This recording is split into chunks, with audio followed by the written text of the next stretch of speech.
எல்லாருக்கும் big hi, welcome to my channel. இன்னைக்கு நம்ம பார்க்க போகிற ரெசிபி பருப்பு உருண்டை குழம்பு. வாங்க எப்படி செய்யலான்னு பார்க்கலாம். ஃபஸ்ட்டு வானல் வச்சுக்கோங்க, எண்ணெய் ஊற்றிக்கோங்க. எண்ணெய் நல்லா சூடானவுடனே கடுகு போட்டுக்கோங்க. கடுகு நல்லா பொரிஞ்சவுடனே வெந்தயம் ஆட் பண்ணிக்கோங்க. அது கூடவே 10 பல் பூண்டு, கருவேப்பிலை ஆட் பண்ணிக்கோங்க.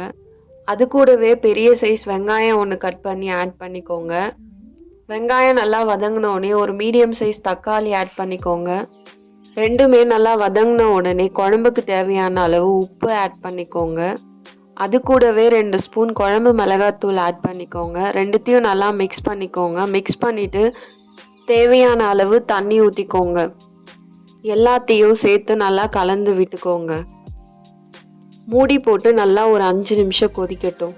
கொஞ்ச நேரத்துக்கு முன்னவே லெமன் சைஸ் புளியை எடுத்து ஊற வச்சுருந்தேன், அதை கரைச்சிக்கலாம்.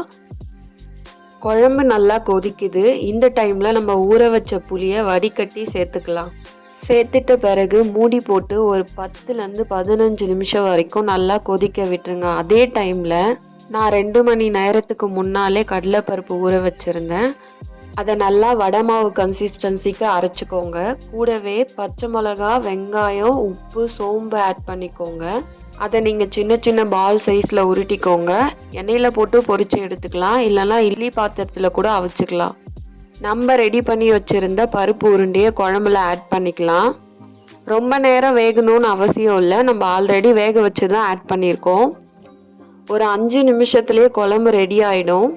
நீங்களும் ட்ரை பண்ணி பார்த்துட்டு எப்படி இருந்துச்சுன்னு கமெண்ட் பண்ணுங்கள். இந்த வீடியோ உங்களுக்கு பிடிச்சிருந்ததுன்னா மறக்காமல் சப்ஸ்கிரைப் பண்ணுங்கள், ஷேர் பண்ணுங்கள், கமெண்ட் பண்ணுங்கள்.